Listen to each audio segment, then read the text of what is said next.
Aging's a fact of life. Old is a mindset.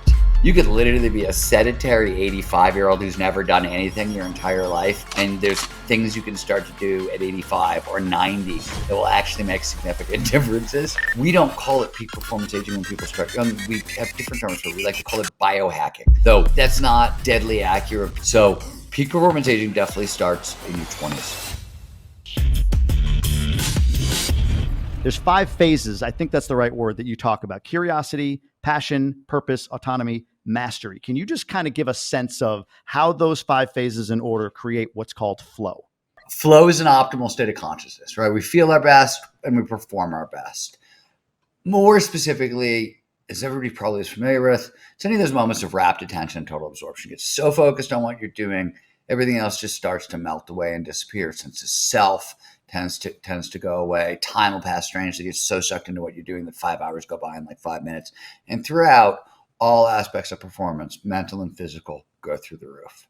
Now, we are all fundamentally hardwired for flow, and flow states have triggers. The list you were just coming up with is 2 things. So one, when you're interested in peak performance in general, motivation really matters. You have 5 major intrinsic motivators. That's what you were listing: curiosity, passion, purpose, autonomy, and mastery. And they are designed, and I use this term to mean by evolution. And this is how, if you look at how kids develop, right? This is sort of the path they take. But curiosity is the most basic human motivator. And when I say motivator, I don't just mean it sort of gives you energy to get into the task. What I really mean is it gives you a focus for free. That's the big deal here. So the human brain is a total energy hog. It gets like 25% of all our energy, everything you eat, 25% of it goes to run the brain. And this is at rest. This is when you're chilling out. You're not even like trying to do something hard, like pay attention to somebody who's talking or something along those lines. So anytime you get focus for free, it's a really big deal. Really big deal. So what's the big deal about curiosity, passion, purpose, autonomy, and mastery? Tons of focus for free. Think about passion, right? Romantic love is a passion. When you fall in love, you can't help but think about the person you're falling in love with. You can't stop thinking about them. Ton of focus for free. And obviously with that focus comes a lot of energy and excitement. So that's basic overview. And if you're interested in peak performance, I always say that you want to start with motivation first, because motivation is what gets you into the game. Now, that's part A. Now let's go back to flow and tie it to flow. Flow states, if you want more flow in your life, and who doesn't, there are 2 things you need to know, and I think you sort of blended them together, so I'm going to tease them apart. The first is that flow states have triggers, preconditions that lead to more flow. You want more flow in your life, these triggers are your toolkit. What all the triggers do? Flow follows focus. It can only show up when all of our attention is in the right here, right now. So what do? They drive attention into the now. They do it a bunch of different ways neurobiologically, but curiosity, passion, purpose, autonomy, and mastery, the 5 big intrinsic motivators, all drive focus for free. And by the way, before I shut up here on this stuff and move to the next thing, when you're trying to think about the big 5 intrinsic motivators, the way I always describe it is this. Curiosity is sort of your basic interest in something. Curiosity is designed to be built into passion. In a sense, passion is literally nothing more or less than just the intersection of multiple curiosities. A bunch of things you got curious about, they intersect here, and you played there for a long time. That's passion. When you take your passion, you couple it to a cause that's greater than yourself, that's purpose. Purpose is a really potent motivator, because you get not only all of our normal, the sort of selfish motivators, dopamine, norepinephrine, you start to get the pro-social neurochemistry. So big boost. Once you have a purpose, the system demands autonomy, freedom to pursue your purpose. And once you have that freedom, what do you want? Mastery, the skills to pursue it well. So that's how they're all linked. They all do double duty as flow triggers, as I said. And the final thing, and I won't go into a lot of detail here, I'm just going to pause, but I'll mention it, is you also mentioned into that the fact that flow stages have cycles. Flow is not a binary. It's not like a light switch. I'm in the zone, I'm out of the zone. It's actually a 4-stage process. And there's remarkably different things you want to do at each stage, different triggers you want to play with to move to the next stage. And while flow is the best we get to feel on the planet, some of these stages are very unflowy, right? They're hard and they're difficult and they're challenging. So the path to flow is a challenging one, literally by design. So we can go into those stages or whatever. I'm just going to pause here and stop because I've talked your face off. No, that's good. You said it right. I called it phases. In my mind, it was sort of like the steps to get there. So the intrinsic motivators. I've read so much of your stuff. I can't believe I even started that way. But the intrinsic motivators. But do go into, as you're calling them, the phases. I think there's 4, correct? 4, yeah. So flow is what happens neurobiologically when we learn a bunch of skills, right? Like, let's say you're trying to learn how to swing a bat. That's actually like 11 different skills put together. You got to keep your eye on the ball. You got to step into the pitch. You got to follow through your swing, et cetera, right? And usually, even talented athletes only manage to learn like 2 or 3 at the same time. Most of us have to learn all 11 independently. And then our subconscious starts to be able to put them all together. Right? You start to be able to put, something you can do 4 in a row or 5 in a row without having to think about it. Flow is what happens when you sort of get 11 all at once, and it takes us up to the next level. To make that possible, you still have to learn things consciously, right? So the front end of a flow state is known as a struggle phase. This is a learning phase. You're onboarding new information, and it's called struggle for a reason. One, your working memory, which is all the things you can think about consciously at once. Most of us can only hold on to like 1 or 2 or 3 or 4 max concepts. We can hold up to 7 digits, but we can hold up to about 4 concepts. And most studies now are showing like 2, and most people tap out. You're going to be frustrated by design here. When you're trying to onboard a new skill, the very fact of that limitation means, wait a minute, I'm going to be frustrated. And it turns out, by the way, the more frustrated you get, the better it is for your long-term chances of learning the skill and dropping into flow. So in peak performance, frustration is actually a sign you're moving in the right direction, not the wrong direction. This is followed by a release phase. In struggle, all you're doing is thinking about the problem, right? You want your subconscious mind to take over and do the work for you after you've loaded it up. But the subconscious mind is sticky. It'll hold on to the problem unless you physically take your mind off the problem. So in the release phase, this is where like low-grade physical exercise tends to work best. A long walk in nature is a great release activity. Building model airplanes, drawing. You can work out, but you don't want to exhaust yourself because the next phase is the flow state itself. And that's a high energy state. So you got to save some energy, but you literally just have to take your mind off the problem and release. It's followed by the flow state itself, enormous spike in performance, as we talked about. And finally, on the back end, there's a recovery phase. Flow is biologically expensive. It's a high energy state. So on the back end, there's a recovery phase, and you need good food. You need hydration. You need a good night's sleep and an active recovery protocol. So stretching, yoga, saunas, Epsom salt baths, ice baths, those kinds of things are always good in that recovery phase. You want to recover from a flow state, much like an athlete recovers from a big game. And the thing you always have to remember is that the brain, 25% of our energy at rest. So like when you're doing something hard and cognitive, it is as hard, if not harder, than a lot of physical activities. So you're really burning a lot of calories, even if you're not aware of it. And flow makes everything very, very pleasurable. So it fools us in a sense. You have to be really careful because otherwise you waste the flow state. Flow massively amplifies learning and memory, but only if you go to sleep afterwards and get a good night's sleep. Otherwise, nothing goes into long-term storage and you've sort of just wasted peak performance. You might have gotten a lot done, but it's not going to help you long-term. You used it, got a bunch of stuff done. Great, fantastic. But in the long run, you didn't learn anything. You're not going to grow from it, that sort of thing. Oh, I love that. You mentioned about high performance athletes or top athletes. And this is something that as I read through, I wondered about, because you talk about a question I had reading is like, well, if you know you're in flow, do you threaten to bump yourself out of it? And what came to mind, the example in my mind was the pitcher pitching the perfect game. You ever see that when a pitcher's pitching a perfect game, everyone on the bench stays away from him. You don't want to interrupt the juju. He's in the flow. He's in the zone, right? So, Yep. I mean, that's a bit superstitious, I know, but it is something I wanted to, like you talk about in your book at times, skiing, doing what you're doing, like I'm in flow, like you're aware of it when it happens. Does that, without proper practice, or maybe without properly going through these phases, does that threaten to pull yourself out of flow if you're aware when you're in flow? Well, for newcomers who are new to this work, a little bit, yes. The other flow, your pattern recognition system is massively amplified. So the other tangents can pull you out of flow, that sort of thing. But certainly distractions of any kind, which is why people move away from the pitcher. They don't want to talk to them. And certainly I've seen, when you have a group of professional athletes like on the mountain and people are starting to drop into flow, the conversations on the chairlift get quieter and quieter. Makes sense. Right.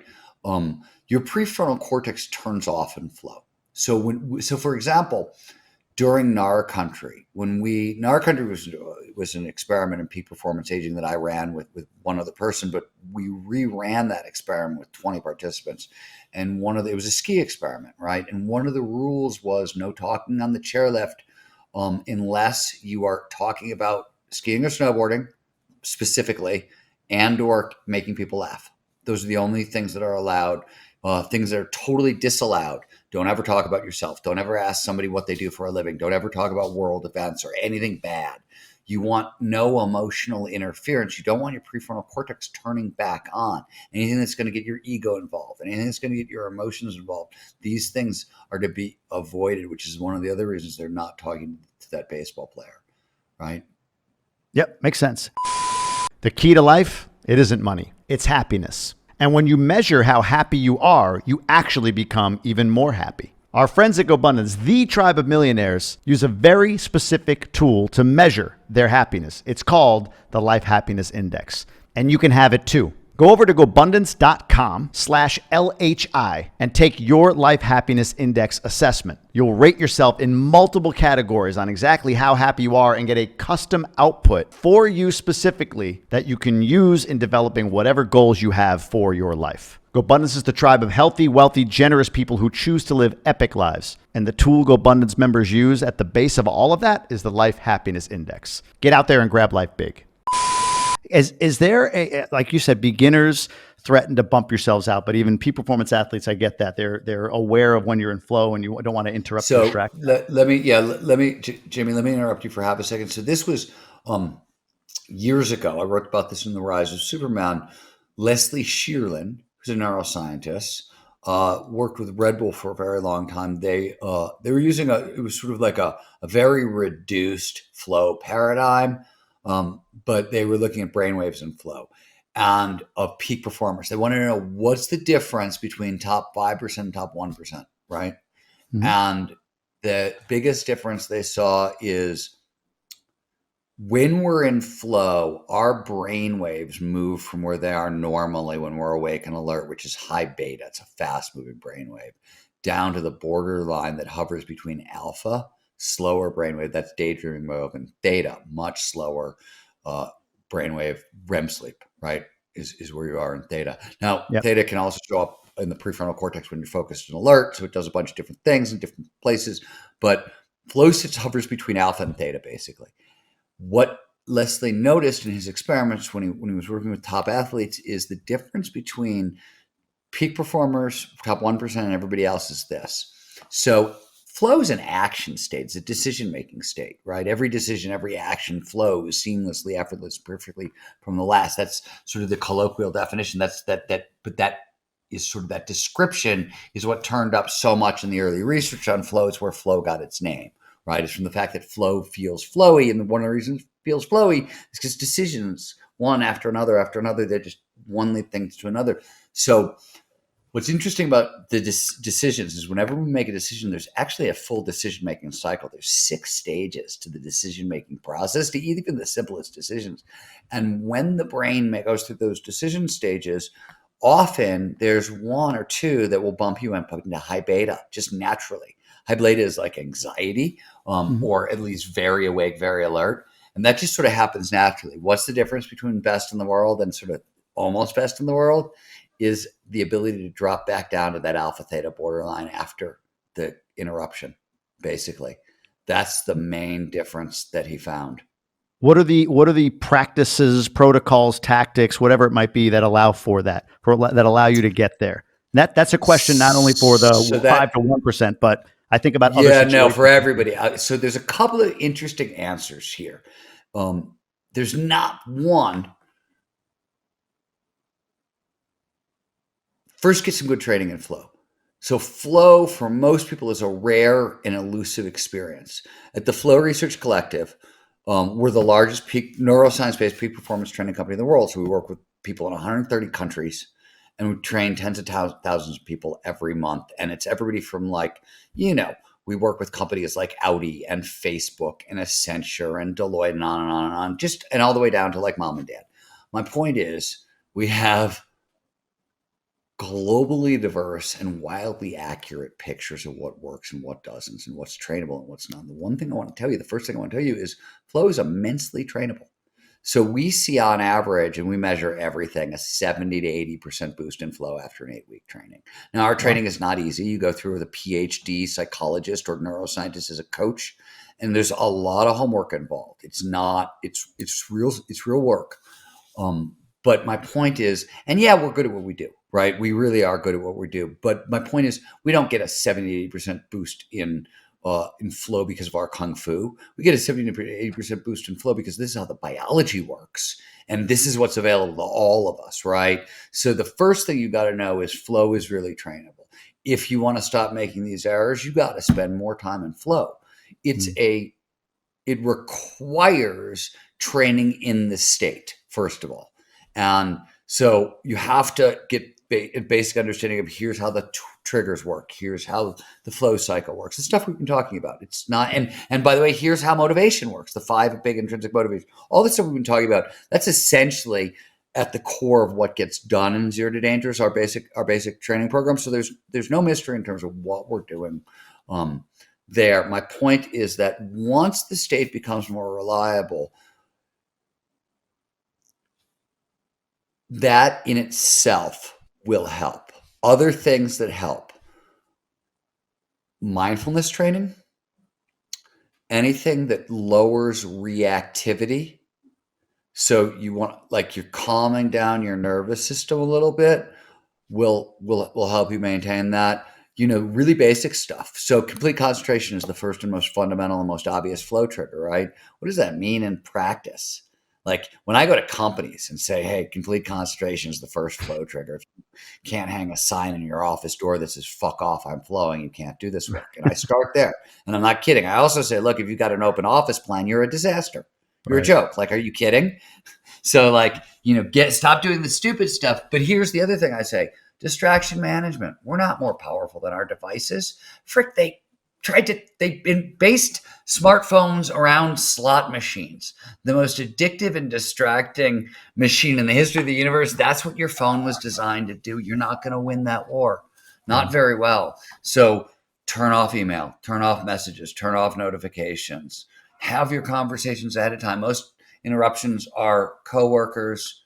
And if we're working from home, it's family members and loved ones, right? It's either coworkers and your boss or loved ones and family members. These are all people that if you can't have a good conversation with, you shouldn't be, you know what I mean? You change your work environment in a sense. And what you need to say is, so when we talk about flow as peak performance, the thing that's most worth pointing out here is it's a big improvement in productivity. McKinsey, right? They want to know how much more productive were top executives in flow. They spent about a decade running around the world asking this question, and everything was self-reported. So you always have to take that with a grain of salt. But the average was 500% more productive, 500% above baseline. That's a massive spike in productivity from leaders all over the globe. And it's consistent with what we see and what we hear and what we record as well. And my point is, you get time back. Right? Whoever you're talking to, your boss, your coworkers, your family, your wife, your husband wants more of your time. Great. Leave me the fuck alone so I can spend an hour in flow because I'm 500% more productive and you're going to get more of me back later. So everybody gets what they want. And The last thing I want to say about complete concentration, that makes this more difficult for some people, but it's what you want to aim for. It's not where you want to start. So I've just told you complete concentration matters, and you should practice distraction management on the front end. The next question you should ask is, how long should I try to concentrate for? That's a fair question to ask at this point, and we actually have a biological answer here. The human brain has a 90-minute slot for focus and attention. In the same way, we have a 90-minute slot for a REM cycle and dreaming. And we have a waking cycle and a sleep cycle, and they're both roughly 90 to 110 minutes long. And so what I always say is your brain is actually built to focus for about that long. Now, you may have trained yourself out of it with social media and television, everything else, but it doesn't take long to sort of retrain the brain because it's grooved this way. It will work this way. And this is also very, very true for people who have ADD and ADHD, but you have to always start with the intrinsic motivators, right? You can't focus on anything with ADD or ADHD. It's not totally aligned with your intrinsic motivators. So that's important in general for flow and focus. But if you're fighting either of those issues, and I know from experience here, you really want to line up your intrinsic motivators on the front end. All right, I've talked a lot. I'll shut up now. That's good. Well, I want to make sure we touch on the book and peak performance aging, but that was all excellent. I appreciate that. Where am I if I'm in NAR country? What does that mean? Great question. So the book is about peak performance aging, and it's also about this giant experiment in park skiing. So NAR, GNAR, is action sports slang for gnarly. It's short for gnarly, and both gnarly and NAR in action sports slang. It's funny. We have action sport athletes have remarkably colorful, funny slang that just seems ridiculous. Two things to know. One, it's ridiculous because action sport athletes risk their life for a living, and you don't want to talk directly at a thing. You got to sort of be able to make fun of it a little bit, because if you talk directly at a thing, you are never going to go do the thing because your life is on the line, and that's often, or limb is on the line. So you need these sort of colorful, fun language to get a little distance. But gnarly means any environment that is high in perceived risk and high in actual risk. And this is a different thing, right? High in perceived risk means, it looks really scary. High in actual risk means I got up there and I started to do the thing, and it was actually really scary, right? And there's a difference. There are certain things that look scary, and you get up there and you do it, and you're like, piece of cake, not a problem at all. No. If I'm saying NAR, I mean, it looks scary. It actually is scary. And the book is about peak performance aging. Gnarly, NAR, it's a phenomenal description of our later years. High in perceived risk, high in actual risk. Country is obviously any landscape or terrain, fictitious or real. But the other point that I want to make is the book's about peak performance aging, and we get all the way through all this stuff that you sort of need to do to kick ass until you kick the bucket. And our country is also a pretty damn good description of the gritty mindset it is required to thrive over the second half of our lives. So that's where the title comes from. I love it. The book was great. I'm not a skier, but I found myself kind of captivated by the story underneath the lessons. You were going for 86 days, and I was like, just stop at a certain point, like with the injuries piling up. I found myself like, dude, you're at 78 or whatever it was. Like, you're good. You're still way over. You're almost double, right? It was 43 days, I think, to 86. But it was really good. And one of the 3 Pulitzer nominations. So congrats on that. Real quick before I want to ask this question about aging, peak performance aging, but what is aging? What's the age of people listening right now that need to consider? I think it's younger than most would think. Like, yes, this is interesting. So let's be clear on a bunch of things. Aging is a fact of life. Old is a mindset. So, and aging, peak performance aging, there is stuff that you really want to start doing in your 20s, more in your 30s, more in your 40s. And by 50, I almost want to use the term non-negotiable, except for the fact that that's not true, because what the data shows is like you could literally be a sedentary 85-year-old who's never done anything your entire life, and there's things you can start to do at 85 or 90 that will actually make significant differences. So, sure. But it does the evidence is overwhelming that you should start young, and there's a handful of stuff. Now, of course, We don't call it peak performance aging when people start young. We have different terms for it. We like to call it biohacking, though that's not actually that's not deadly accurate peak performance aging anyways, because a lot of the stuff you have to do is less about like diet and hacking your biology and more about things you need to do psychologically as well. So peak performance aging definitely starts in your 20s. Yeah, that shocked me. When I read that, I was like, "Oh, okay. This is. It made me feel good that I'm not." Yeah, by the aging way, and it's not. something, It's yeah. I'm not even the only guy. Like, I'm not the one saying it. I'll get like.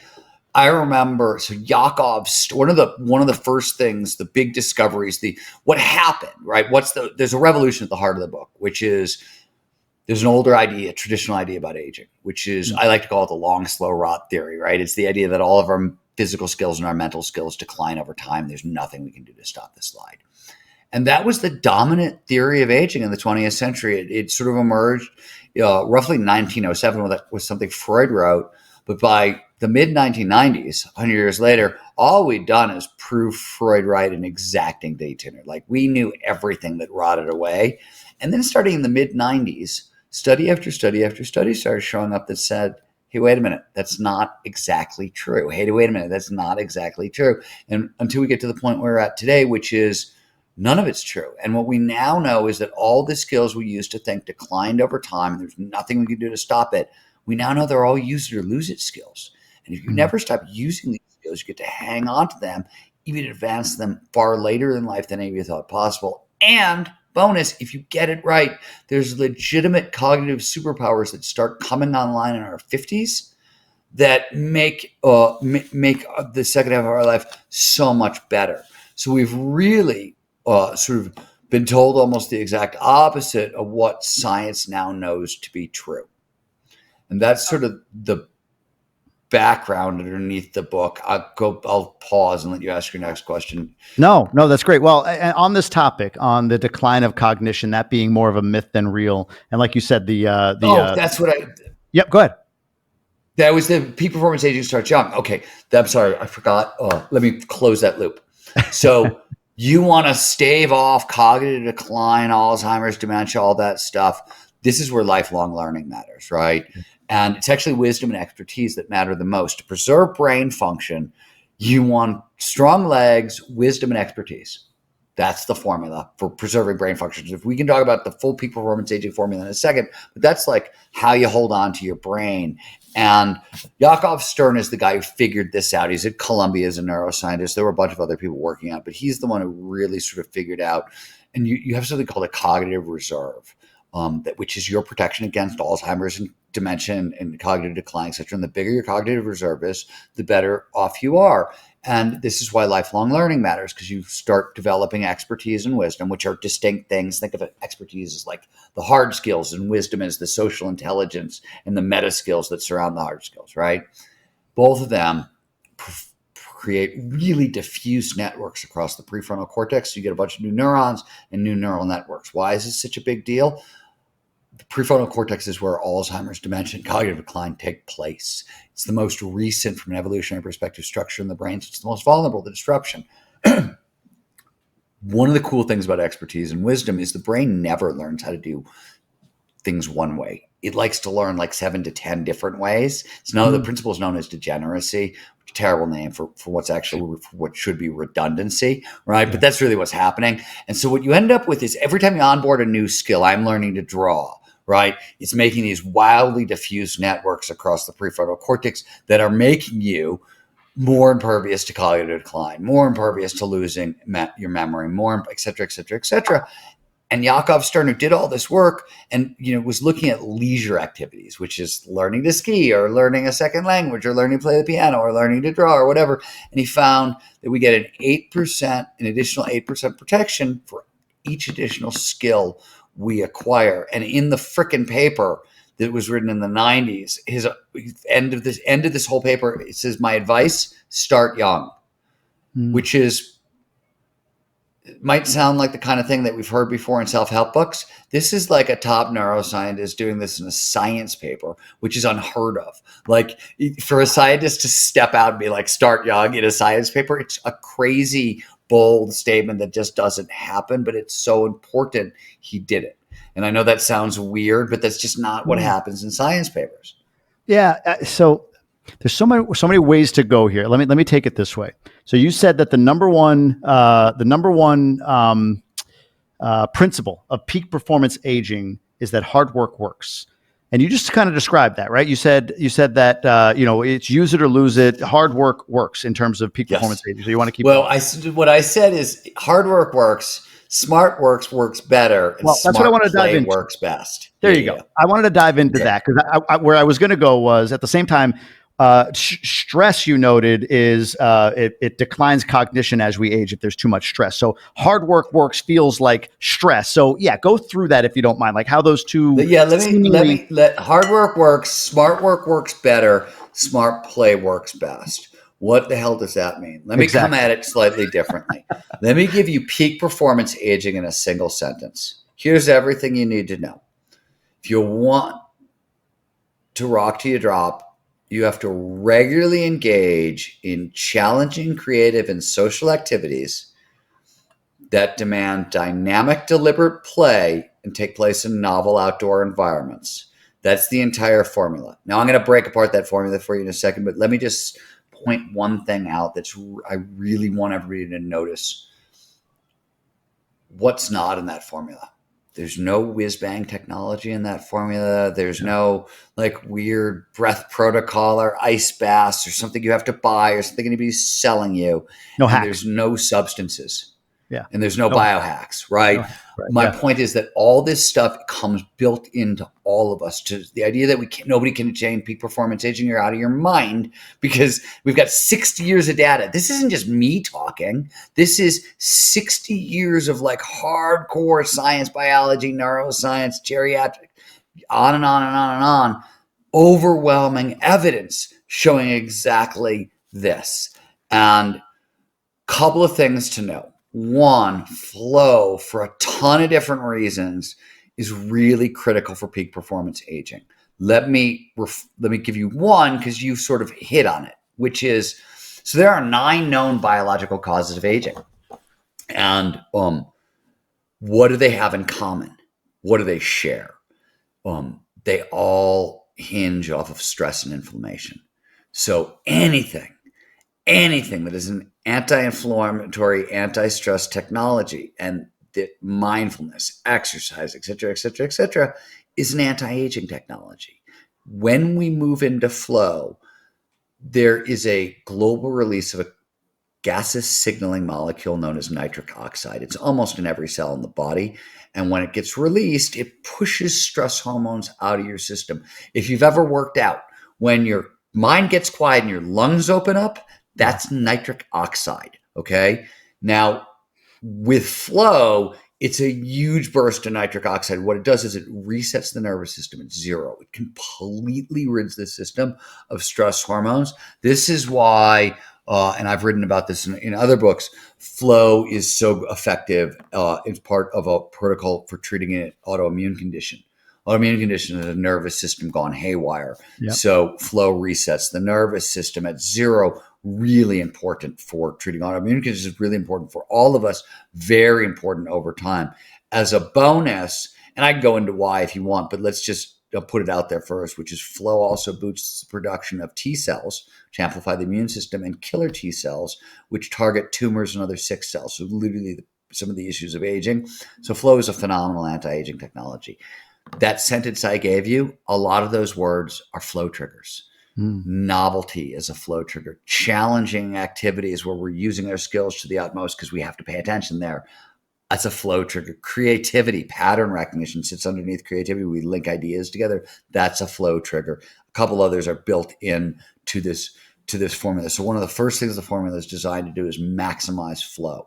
The second thing the formula is designed to do is maximize learning. And this is sort of where I'm going to talk about what do I mean by deliberate dynamic play, the middle compound, right? You want to engage in challenging, creative, and social activities that demand dynamic, deliberate play. What is dynamic, deliberate play? Dynamic is a technical term for any physical activity that demands strength, stamina, balance, agility, and flexibility. That's a dynamic activity. Why do those 5 things matter? I said that our physical skills are actually use it or lose it skills. Those are the 5 you want to train. And the World Health Organization has been very specific. If you want to maintain peak performance aging, you want 150 to 300 minutes of vigorous, moderate to vigorous aerobic activity a week, 2 strength training days, and 3 balance, agility, and flexibility days. Or you find a single dynamic activity that checks all those boxes. So tennis, badminton, skiing, etc. As a bonus, and this is, we know that exercise is good for the brain, but different kinds of exercises are good for different kinds of things. Dynamic exercises is particularly good for spurring angiogenesis and neurogenesis, the birth of new blood vessels and the birth of new neurons. You want to stave off cognitive decline. What do you need? New neurons and new blood vessels to nourish those neurons. And dynamic activity is the only physical activity that will do that. So that's a big deal. What is deliberate play? You've probably heard of deliberate practice. Yes? Yes. Yep. Anders Ericsson's idea, right? 10,000 hours of deliberate practice gets you to mastery. Gladwell. Sure. Now, Yep. Anders was right before Anders passed. He was a friend, so I'm not dissing him. I've had these conversations with him, but Anders himself will tell you that, like, while that's true, it's sort of not true in the way that Malcolm Gladwell presented, which is like it's true for very specific kinds of activities. Math, for example, learning to play the violin, even certain parts of certain sport activities, that kind of thing is great. But if you really want to amplify learning, and we want to amplify learning for peak performance aging because of learning, of mastering wisdom, right? And how it protects the brain, you actually would rather go for deliberate play rather than deliberate practice. It works better for most situations if you want to amplify learning. Deliberate practice is repetition with incremental advancement. Deliberate play is repetition without repetition, or repetition with improvisation.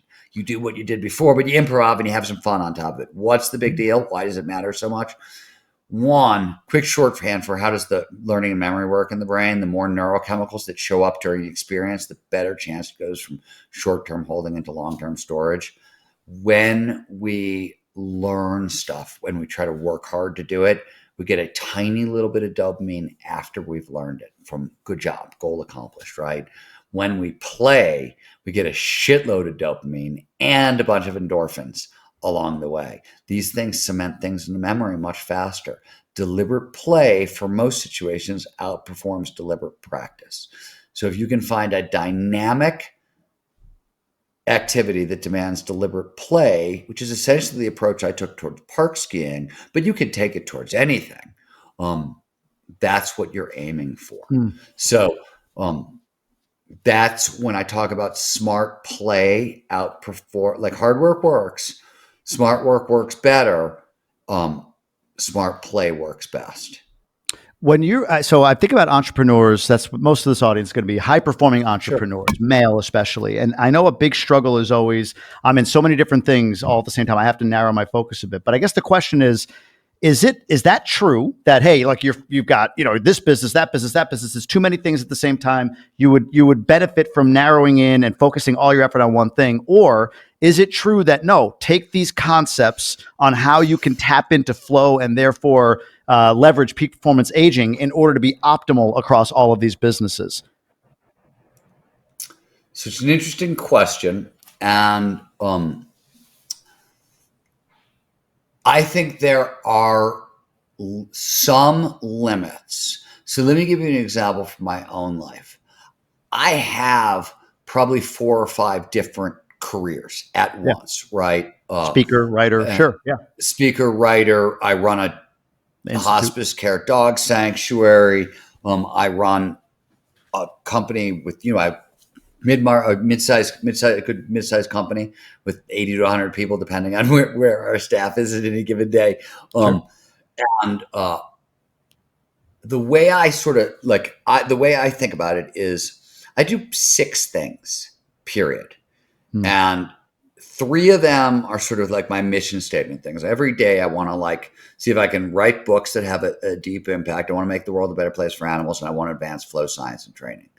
And then to make that things possible, I have a support system. I need to maintain good social ties, right? I need to reset my brain. I need flow. And that really means hurling myself down mountains at high speeds at a regular basis. Yep. And then I need to do all the like sort of support business shit that underpins all those things. And support business shit is the wrong word, but like that could be everything from writing marketing to doing social media to doing podcasts to giving a speech, like all it, right? Writing a speech, everything I got to do. Now, my ability to do all this support stuff, that's where delegation comes in, staff comes in, right? So, but I try to hit each of those boxes every day. If it doesn't fall into those categories, it's a flat no. So one of the things that entrepreneurs often don't understand is you got to figure out what you're going to do, and then you got to do that, right? And I always tell people that I've never found a way to move any of those things off my list, right? So I'm going to try to hit each of those things every day, basically. And if I'm not hurling myself down mountains, right, I'm training to hurl myself down mountains so that when I get to the mountains, my chances of getting into flow are maximized, basically. So that's sort of how I look at each of my days. I think that's totally possible, but some of it's possible because, the CEO who runs my company is freaking amazing and world class. And, Rian just made the Forbes 30 under 30 list. And, Wow. that's so like I've got an amazing team around me. And so I get great leverage from my team.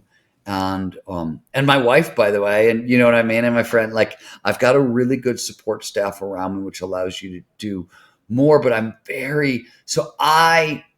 entrepreneurs do a bunch of stuff that I would never consider doing. For example, like, let me give you a simple example of something entrepreneurs do all the time that I watch them do all the time that I would never, ever consider doing. Adopting a new technology right out of the gate because it's sexy and they're a tech guy or a tech gal, right? And they want to be that kind of cool. And I see it all the frickin' time. And I won't go anywhere near a new technology until I've absolutely made certain it's not going to waste any more of my time than necessary, both to learn and to utilize, right? Think about how much of your life email has taken. Think about how much of your life every social media platform you've ever bothered to sign up for has, et cetera, et cetera. Those are really high consequence decisions, taking on a new technology, a new tool, any of that stuff. And it's usually huge time wasters. Enormous time wasters, right? So there's a lot of that stuff that like I don't go anywhere near that allows me to do what I do. I think everybody's got their limit. Now, let me put this in a different framework. So let's just talk about a different flow trigger. Clear goals is a flow trigger. Flow follows focus. We pay the most attention to the task at hand when we know what we're doing, right? And we want to know what we're doing next. And when I say clear goals, most people, especially in Western countries, they hear the goal part and they miss the clear part. And the emphasis is actually on clarity. Your brain wants to know what to do. So I tell everybody you should make a clear goal list before you start your workday. The other reason is that clear goals lower cognitive load, all the crap we're thinking about at any one time. When I lower cognitive load, I liberate energy. And when the brain gets a little extra energy, what does it do? It immediately repurposes it for paying attention to the task at hand, right? That's what the brain does with any extra energy. So by lowering cognitive load, liberating some energy. So I always tell people, don't go into your workday with a clear goal list made and follow it exactly. People always ask, well, how many things go on the list? And I said, well, you've got to run an experiment. Over the next 2 weeks, count how many things you can do in a day and be deadly effective. Right? And my list, for example, is 9. And when I say if it goes on a clear goals list, it's because it takes energy. So stuff that most people don't put on their clear goals list, because we have a limited energy supply every day. So if I have to have a difficult discussion with my wife, it goes on my clear goals list because it's going to take my goddamn energy. So I have to account for it, right? If I'm going to hike my dog, it goes on the list, et cetera, et cetera, et cetera, anything. I have discovered I can do between 9 and 12 things a day. And this, by the way, the first thing I always do is I start my day with a 4-hour writing block. So right out of the gate, item 1 is 4 hours long. Nothing else is that long. Everything else is shorter than that. But like, that's how I think of it. That's always first because it's my hardest task. And then I go in order of diminishment. 2 things are important. 1, if it goes on a clear goals list, you do it in a day. Otherwise, you're training yourself not to accomplish your goals. And that's a really bad thing. Don't ever do that. And 2, don't put more things on the list than you can be excellent at in a day. It's common sense. Why do something if you can't be great at it? Especially if your listeners, Tribe of Millionaires, right? Like Right. this is like if you're not trying to be best in the world, you're not in this tribe then. Like, how do you get into this tribe? You try to be best in the world at all the stuff you do, and you don't settle for mediocre. And one of the most simplest ways to do this is figure out how many fucking things you can do in a day that you kick ass at, and stop there. Period. End of story. So figure out, I'm very big on all these filters. I have 6 things, right? The 6 things I'll say yes to. And then I have 9 to 12 things that I'm willing to do on a given day, et cetera, like very, very tight parameters around this. Cause I know, like, I remember when I used to be a journalist, it was really one of those, I remember this so clearly when some editor-in-chief had a shit fit, right? The night before this 12,000 word story was going to run, he decided that the magazine it was too exposed. He was scared of the story, and he wanted me to rewrite it. And right or wrong, we're not even going to worry about that. Like, I remember the editor calling me up at like 7:00, and I put the story. She's like, "You have to stay up all night and write this and rewrite the story." And I was like, "No, I really don't. You gave me 4 months to write a story. You guys are the ones who are panicking. Your editor-in-chief is the one who wanted to reverse my position entirely. You had 4 months to do this. I'm not staying up all night and doing it because I write like crap when I don't sleep. So no, will I rewrite it over the next 2 or 3 days if that's what you want? Sure. But I'm not staying up all night for you, and you're crazy for asking." And What happened? What happened is they didn't run the story, and I sold the story to a different magazine. That makes sense. There you go. Their loss.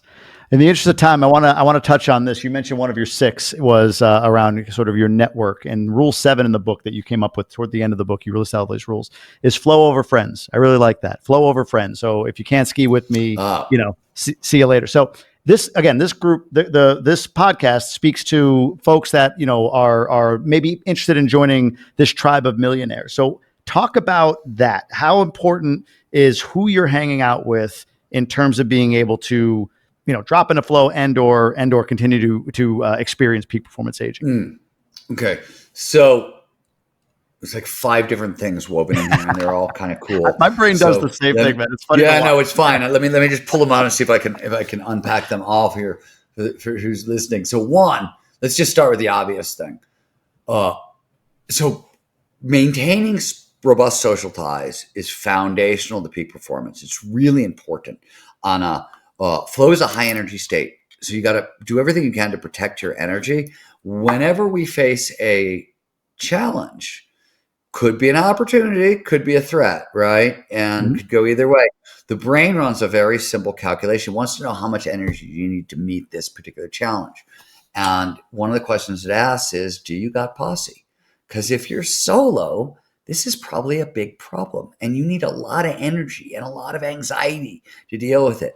But if you've got a posse around to help, friends are going to help you, coworkers you can count on, people to get your back if you should fail, right, and fall on your face. Somebody's going to pick you up. In that case, your brain goes, "Oh, you got this," and you don't get that big energetic reaction. So you end up preserving more energy for flow. 1, 2, from a peak performance aging standpoint, we know what's one of the single most important things you can do to extend your life, healthy longevity, maintain robust social ties. We've got 50 years of data that say if you have robust social ties, and I don't mean a lot of friends, you can have I'm an introvert. I don't know a ton of people. I know a handful of people really well.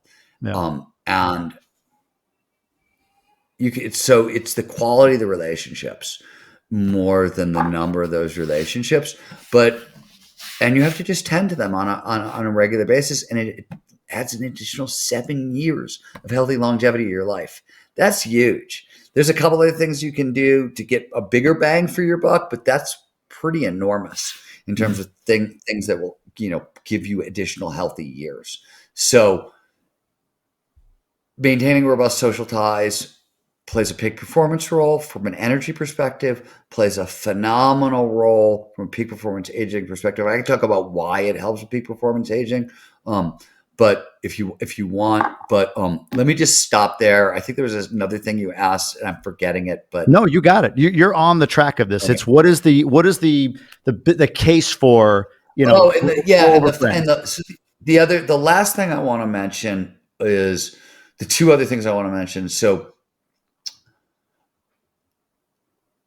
I was talking about flow over friends was I ski very fast. And if I can't ski very fast, I can't drop into flow because it's actually the speed that is part of what drops me into flow.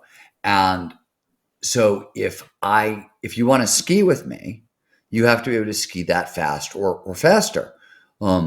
Otherwise, you're just going to block flow. And skiing is my primary flow activity. And it means I want to drop into flow as much as possible whenever I go skiing because it paves the way for everything else that I do. It's at the center of everything I do, that, getting into a regular deep flow state. And skiing for me is the best way in. So I do everything I can to protect that. That's what that quote is about. It's more about that. But the final thing I want to say, and